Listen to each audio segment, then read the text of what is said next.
मेरे प्रिय दर्शकों नमस्कार।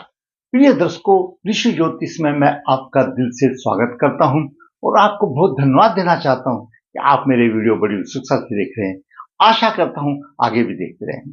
मैं आपसे हर एक वीडियो में आग्रह करता हूं, दर्शकों, आपको अगर मेरा वीडियो पसंद आता है तो लाइक करें। मेरा मनोबल ऊंचा हो जाता है अगर उसमें शब्द कमेंट्स के भी लिख देते हैं तो मुझे बड़ी खुशी होती है। मैं सोचता हूं मेरी मेहनत का फल मिल गया। दर्शकों, वीडियो तो सिर्फ जैसा कि मैं बताता हूं सिर्फ लगन कुंडली से ही संभव है बनाना। तो 10-15 मिनट में किसी का पूरे भाग का लेखा जोखा वो संभव बात नहीं है, लेकिन आपका कुछ ना कुछ मार्गदर्शन हो जाता है। मेरा वीडियो एक सटीक होता है, शास्त्रों के आधार पर होता है। कुंडली में योग तो बहुत होते हैं, मैं भी उसी में शामिल हूं। और भी ज्योतिष आचार्य पंडित जी है, इस यूट्यूब पर डंके की तरह बताते हैं आपको ये मिलेगा वो मिलेगा, लेकिन क्या वो हकीकत में मिलता है? वो वास्तविक कुंडली में देखने से पता मिलता है। योग तो अपनी जगह बिल्कुल ठीक है, उसमें कोई दिक्कत नहीं है।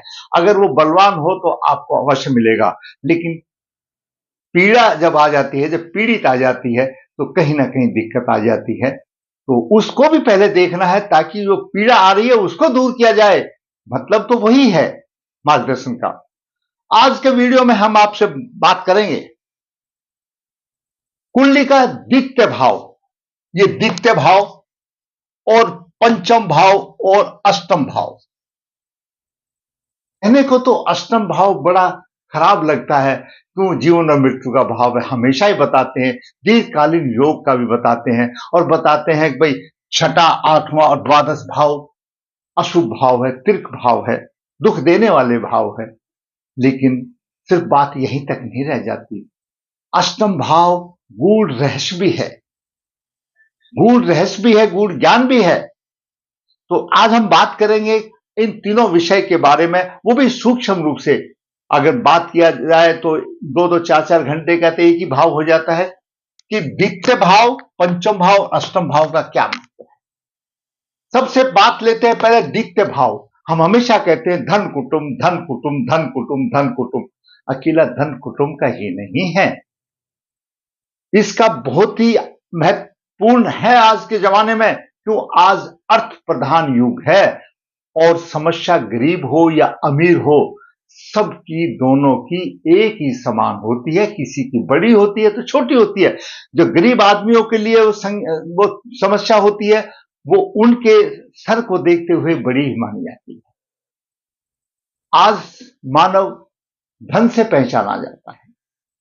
मानवता अब कहां चली गई ये तो कुछ पता नहीं, लेकिन बिना अर्थ के सब व्यर्थ है, यह भी एक किसी ने ठीक ही कहा है। इसके अतिरिक्त, धन के अतिरिक्त द्वितीय भाव वाणी का भी भाव है, दायना नेत्र भी है, गायन विद्या का भी भाव है, सामयिकता एवं कुटुंब का भी भाव है, सत्य असत्य भाषण शिक्षा का भी भाव है, खान पान आपको कैसा खान पान है, भोजन है, वो भी भाव है, धन संपदा है, विवेक का भी भाव है और जीवन साथी की मृत्यु का भी भाव है। ये द्वितीय भाव इतनी चीजें तो बताता है, और भी बहुत है, लाइन लग जाएगी, लेकिन इतना समझ गए तो बहुत कुछ है। अब बात करते हैं पंचम भाव की। दर्शकों, यह है पंचम भाव। साधारण तौर पर हम कह देते हैं शिक्षा संतान, शिक्षा संतान, लेकिन यही बात सिमट कर नहीं रह जाती है। यही बात सिमट कर रह जाती है, बुद्धि का भी भाव है। आपके विवेचन की क्षमता क्या है वो बुद्धि में ही आ जाता है। आपके प्रेम प्रसंग का भी भाव है, आपके इष्ट देव का भी भाव है, आपकी पाचन शक्ति का भी भाव है, क्योंकि काल पुरुष की यहां पर पंचम राशि होती है, पेट से निर्धारित की जाती है। जनता का कोष का भाव है, जो चतुर्थ भाव है, जिसको हम माता का मकान का कहते हैं, वो जनता का भी भाव है। और जनता से दूसरा भाव जनता का कोष, सरकारी खजाने का भी भाव है। शास्त्र में निपुणता का भाव है। प्रथम संतान पंचम भाव से ही विचार किया जाता है। फोटोग्राफी और फिल्म जगत का भी भाव है। इससे भी महत्वपूर्ण, जो कि हम लोग बोलते नहीं है यूट्यूब पर फटाफट समय को देखते हुए और 2-4 शब्द बता करके आपका मार्गदर्शन कर देते हैं, पंचम भाव वह भाव है जब आदमी की मृत्यु होती है और आत्मा से वह ये देखता है, अब मैंने इस लंबे जीवन में क्या कमाया, क्या रह गया। कौन से काम अधूरे रह गए, मैं ये और कर लेता तो था। आपको पता है जब आदमी की मरण सर मृत्यु होती है तो परिवार वाले ये कह देते हैं कि चिंता नहीं करना, वो नहीं करना। खास तौर से वृद्ध अवस्था में ऐसा होता है, लंबी बीमारियां होती हैं, आदमी ये सोचता है कि मैं ये भी कर लेता। सारांश में बात बताऊं, मृत्यु के समय आत्मा ये विचारती है कि मैं ये भी काम कर लेता तो अच्छा था, मैं ये भी देख लेता तो अच्छा था, मैं पोते की शादी देख लेता, वो कर लेता, वो भी अच्छा था। हुआ नहीं। वो अधूरे काम भी पंचम भाव से हैं, और आपने पूर्ण काम कर लिए, भले किए, अच्छे किए, वो आपका नवम भाव बताएगा। आपके शुभ कर्मों का फल नवम भाव बताए। अच्छे किए तो नवम भाग अच्छा होगा, और खराब किए तो पीड़ाजनक आएगी। तो पंचम भाव आपके पूर्व जन्म में जो अधूरे काम रह गए, मरते समय पर आपकी आत्मा ने जो विचारा है कि मैं ये भी कर लेता तो भी अच्छा था, उनको भी दर्शाता है। आपकी योजनाएं हैं पंचम भाव, अकेला सिर्फ शिक्षा संतान से नहीं रहता। अब बात करते हैं अष्टम भाव। आयु का परिचय देता है तो आम ही बोलते हैं, दीर्घकालीन योग भी बता देते हैं। विपरीत राजयोग भी बनता है अष्टम भाव में, छठे का स्वामी अष्टम में आ जाए या द्वादश भाव का स्वामी अष्टम में आ जाए, विपरीत राजयोग भी बनता है। गुप्त धन, गुप्त विद्या, तांत्रिक विद्याएं, ज्ञान, गूढ़ ज्ञान, छिपा हुआ खजाना, जल से यात्रा, विदेश का भी, ससुराल से लाभ। क्यों? ये पत्नी का भाव है तो पत्नी से दूसरे भाव, ससुराल से भी भाव, ससुराल से आपको लाभ भाव मिलेगा। क्या? गुप्त रोग, गुप्त अंगों का भी स्थान है। दीर्घकालीन रोग का भी स्थान अष्टम भाव आता है। आत्मघात, आत्मघात भी अष्टम भाव से मिलता है। विदेश यात्राएं, गूढ़ ज्ञान, वो मैंने पहले बता दिया। छिपे हुए रहस्य, गूढ़ रहस्य है जो छिपा रहता है। और गुप्त अंगों मैंने पहले बता दिया अष्टम भाव। हमेशा जब हम बताते हैं, अगर लगन का स्वामी अष्टम भाव में हो, क्यों? लगन स्वयं जातक है और वो अष्टम भाव में है, और उसके ये भाव पीड़ित है और अष्टम भाव में जातक गया, तो उसकी दिलचस्पी गुप्त अंगों की तरफ होगी, मतलब वो काम वासना में उत्प्रेरित होगा। ये हमेशा बताते हैं उसको। तो अष्टम भाव, ये कहानी ये है। गूढ़ ज्ञान भी है। पीएचडी जो भी करते हैं, शोध करते हैं, उनका अष्टम भाव, वैज्ञानिकों का अष्टम भाव, क्योंकि सब गूढ़ ज्ञान है, उनका अष्टम भाव प्रबल होता है। अब द्वितीय, पंचम और अष्टम भाव का संबंध सीधी सी बात है, तीनों शिक्षाओं से संबंध है। यह भी शिक्षा का है, यह भी शिक्षा का है, गूढ़ ज्ञान का।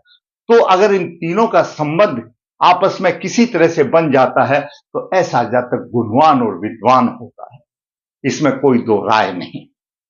अगर पंचम भाव के स्वामी का अष्टम भाव से कोई संबंध बने, या अष्टम भाव के स्वामी का पंचम भाव से किसी प्रकार संबंध बने, तो गूढ़ ज्ञान विद्वान होता है, उसके पास अच्छी शिक्षा होती है, गूढ़ ज्ञानी होता है।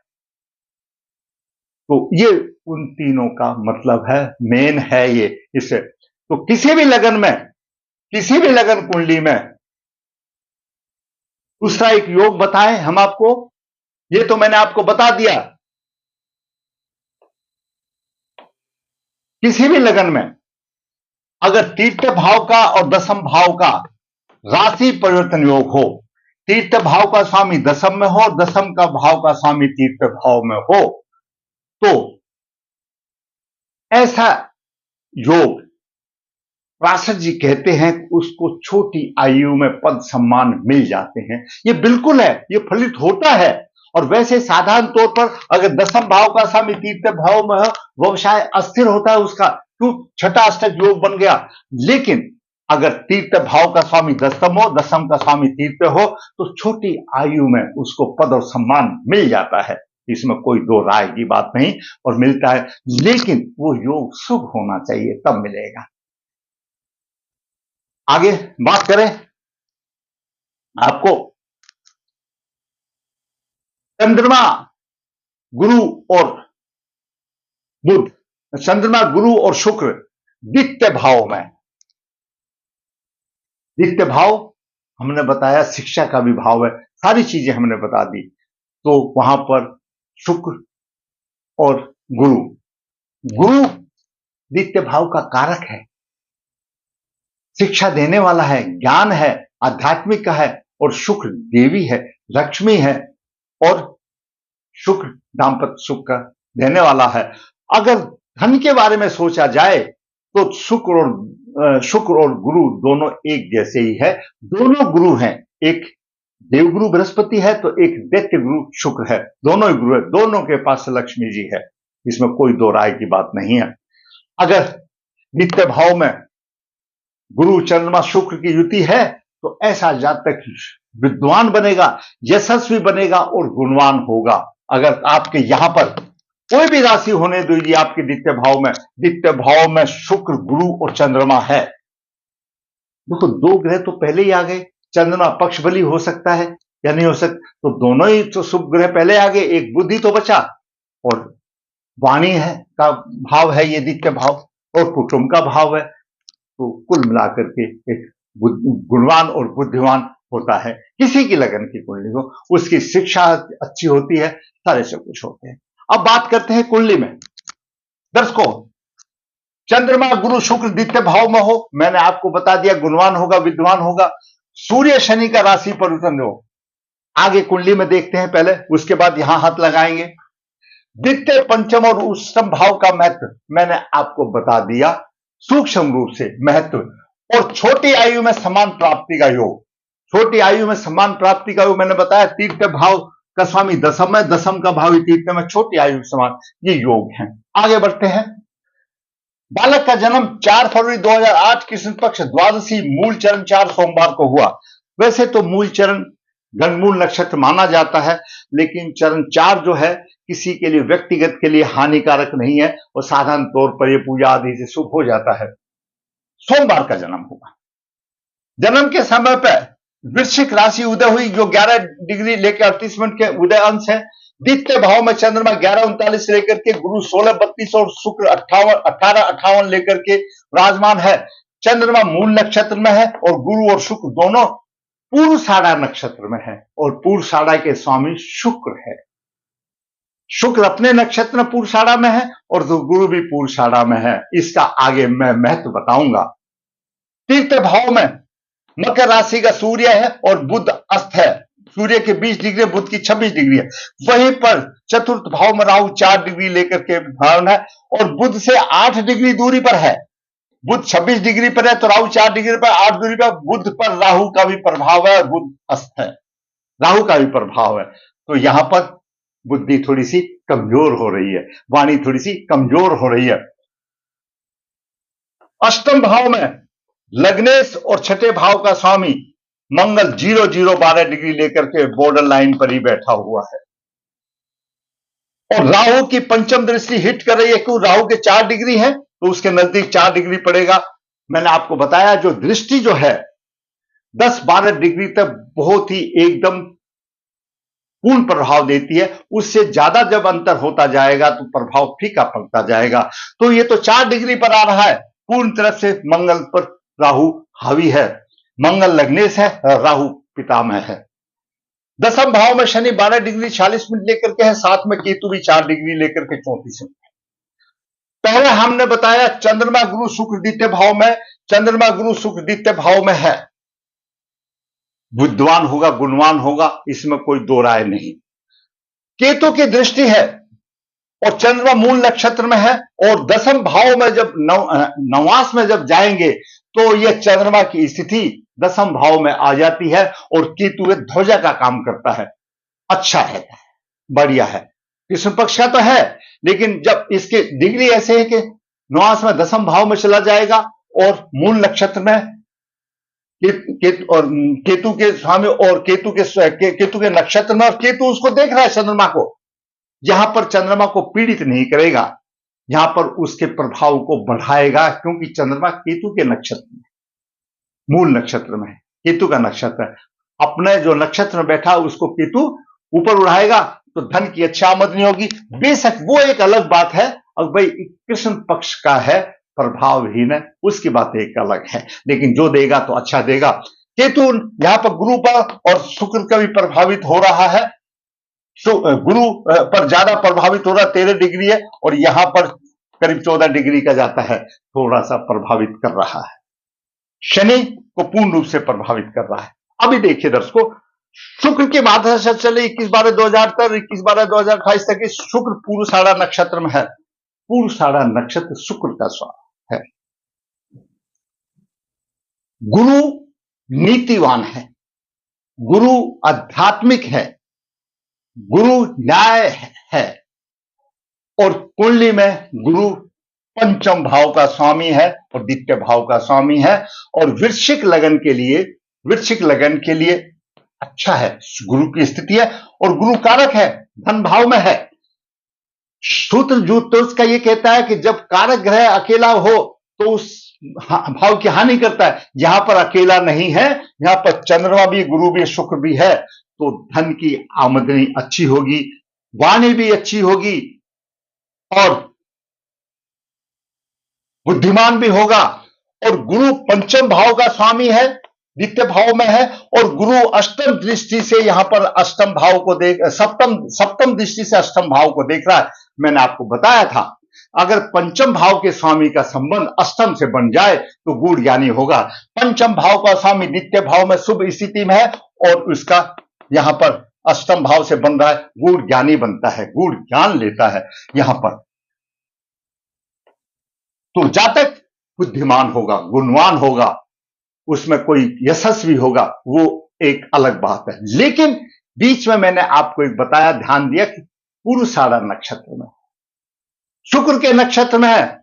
पूर्वाषाढ़ा नक्षत्र और शुक्र कामी प्रवृत्ति के हैं। विद्वान तो होगा, लेकिन उसकी स्थिति, उसकी जो होगी थोड़ी सी प्रवृत्ति कामुक होगी। तो कि पूर्वाषाढ़ा नक्षत्र में है, और सप्तमेश शुक्र है और पंचमेश गुरु है, दोनों की युति है। प्रेम विवाह भी होगा, प्रेम विवाह भी होगा, प्रेम प्रसंग भी होगा। कुछ इस तरह से कंडीशन आएगी इस बालक के ऊपर, बहुत विद्वान होगा, लोग ये कहेंगे कि बहुत विद्वान है, बहुत गुणवान है, लेकिन काम वासना के प्रति ओतप्रोत है, वो हरकतें तो जरूर आएंगी, क्योंकि पूर्वाषाढ़ा नक्षत्र में है और शुक्र के साथ में है। शुक्र के साथ में शुक्र बलवान है। अगर पूर्वाषाढ़ा नक्षत्र नहीं होता तो हम ये कह सकते थे गुरु नीतिवान है, उसको काम वासना से दूर होगा, नीति पूर्व उसको चलाएगा। लेकिन गुरु खुद पूर्वाषाढ़ा नक्षत्र में है, ये सबसे बड़ी समस्या आएगी। तो गुरु के ऊपर भी असर होगा, ज्ञानी होते हुए भी उसमें काम वासना की प्रवृत्ति अधिक होगी, प्रेम होगा। और केतु की दृष्टि बीच में परेशानी डालेगी, तकलीफ देगी दांपत्य जीवन में, यह भी एक जरूरी बात है, तकलीफ देगी। दूसरा, राहु की नवम दृष्टि द्वादश भाव पर है और शनि की तीसरी दृष्टि द्वादश भाव पर है। वृश्चिक लगन के स्वामी मंगल है और द्वादश भाव पर राहु और शनि दोनों का प्रभाव वैराग्य की तरफ ले जाएगा। शनि जो भी चीज देता है तो परेशानी देता है, ऊब भर जाता है, उसका देता है, बोला चलो अभी उसकी जरूरत नहीं है। जब भी देता है तो शनि देव से देते, तो द्वादश भाव पीड़ित है, उसको सहवास सुख नहीं मिलेगा। इधर प्रेम विवाह मैंने आपको बता दिया शुक्र गुरु का, कि तुम्हें परेशानी बता दी, और उधर दाम्पत्य सुख नहीं मिलेगा। कई कारण हो सकते हैं, पति पत्नी बाहर दूर, एक दूसरे से दूर नौकरी करेंगे, या और कुछ बात होगी केतु का, लेकिन दाम्पत्य सुख में मधुरता नहीं होगी। कुछ भी होने दो। अब सूर्य शनि का राशि परिवर्तन योग तो है, जैसा मैंने आपको बता दिया। अब भाई सूर्य शनि का राशि पर तो 10वें तीर्थ्य भाव का स्वामी है, 10वें सूर्य तीर्थ्य में, तीर्थ्य भाव का शनि यहां है। ज्योतिष का सूत्र प्राशर जी कहते हैं कि अर्ली एज में उसको पद प्रतिष्ठा मिल जाएगी, लेकिन ये तो पीड़ित हो गया। हम दूसरी तरफ से देखें तो राहु ने इसको, केतु ने पीड़ित कर दिया, दसम भाव पीड़ित कर दिया, शनि पीड़ित कर दिया, भंग हो गया, नहीं मिलेगा, दिक्कत आएगी जब तक कि शांति नहीं कर दे। अकेला सूर्य गुरु होने, सूर्य उसमें होने से उसे प्रॉब्लम नहीं है, क्योंकि ग्रह है, ये दृष्टिफल से दोष हो जाते हैं। लेकिन यहां पर राहु और केतु ने इस चीज को खराब कर दिया, इसको भंग कर दिया, तो नहीं मिलेगा, उसमें दिक्कत आएगी। अब बात करते हैं लग्नेश की। मैंने इसके भी बता दिया क्यों भंग हो गया, क्या कारण था। जो योग है तीर्थ भाव का स्वामी दशम में, दशम का तीर्थ में, योग भंग हो गया राहु केतु की वजह से। लग्नेश मंगल अष्टम भाव में है, राहु से पीड़ित है, बिल्कुल पीड़ित है। राहु 4 डिग्री पर है और ये 0-0-12 बैठा है, तो जबकि 8 डिग्री के अंदर तक फर्क जाएगा। जब लग्नेश अष्टम भाव में और मिथुन राशि में अगर पीड़ित हो तो नेत्र रोग, शुगर, पाइल्स, पथरी, इनके सबके ऑपरेशन आने की कंडीशन आ जाती है। आंखों में ऑपरेशन आ जाती है। ये दाहिनी आंख को देख रहा है मंगल, तो दाहिनी आंख में वैसे भी केतु के प्रभाव है और मंगल का प्रभाव है और राहु से पीड़ित है मंगल, दाहिनी आंख में परेशानी का देने का योग। राहु और शनि, जैसे मैंने बताया, दशम भाव पर सामान्य जीवन जीने पर मजबूर हो जाएगा और वो जो पद प्रतिष्ठा का योग है यानी भंग हो जाएगा। ये मैंने आपको इन योगों का बताया। मैंने द्वितीय पंचम अष्टम भाव का आपको द्वितीय पंचम अष्टम भाव का मैंने आपको महत्व बताया। और जो योग फलीभूत है, हम तोते की तरह बोल देते हैं आपको ये मिलेगा ये मिलेगा, वास्तविक कुंडली में देखो उसको मिल रहा है या भंग हो रहा है, तब तो होगा, तभी तो कुछ कहा जा सकता है। जब हम वास्तविक कुंडली में देखेंगे तो वो भी देखना जरूरी है, तो इसमें परेशानी आएगी। काल सर्प दोष हो गया, काल सर्प दोष निवारण करना चाहिए। और शनि केतु की जो युति है इसका हल करना चाहिए। लग्नेश है अष्टम भाव में, राहु से पीड़ित है, जैसा मैंने बताया कामवृत्ति का होगा, अष्टम भाव में है। लग्नेश कहीं पर भी हो, आपके 12 भाव में कहीं पर भी हो, जो लग्नेश है उसको वो किसी भी स्थिति में हो, आप उसका रत्न गले में धारण कर लो, आपको अवश्य फायदा होगा। रस को रत्न गले में, लग्नेश का रत्न धारण करो, दोष का निवारण करो। केतु गुरु से पीड़ित है, केतु का प्रभाव शुक्र के ऊपर भी थोड़ा है, इन सब दोषों की शांति कराओ। बहुत अच्छे योग हैं, इन योगों को सिर्फ थोड़ा सा संवारने की जरूरत है, काफी कुछ अच्छा फल मिल जाएगा। क्योंकि ग्रह अपनी जगह पे बैठे हुए, थोड़े से इधर उधर से अरेंज करके उनकी जरूरत है, हम बैठाना बड़ा मुश्किल होता है। लेकिन जो थोड़ी सी पीड़ित है, उस पीड़िता को अगर हम दूर कर देते हैं तो बालक का मार्गदर्शन अच्छा होगा, बालक की राह अच्छी होगी, अच्छे होंगे। मैंने एक बालक की कुंडली का आपके सामने थोड़ा सा वर्णन किया, शुभ अशुभ योगों को बताया। अगर आपको मेरा वीडियो अच्छा लगता है तो भाई मैं कहूंगा आप लाइक करें, शेयर करें और 2 शब्द कमेंट्स बॉक्स में लिखें, ताकि मुझे भी ये तसल्ली हो कि आपको मेरा वीडियो अच्छा लगता है। विस्तृत कुंडली के लिए तो मैं हाथ से लिखता हूं। ऋषि ज्योतिष नर्मदा जी के तट के नजदीक नर्मदा, यहाँ पर काल सर्प दोष, पितृ दोष की पूजा की जाती है। जो इच्छुक है संपर्क कर सकता है। ऋषि ज्योतिष लगन कुंडली से वीडियो बनाता है अधिकतर।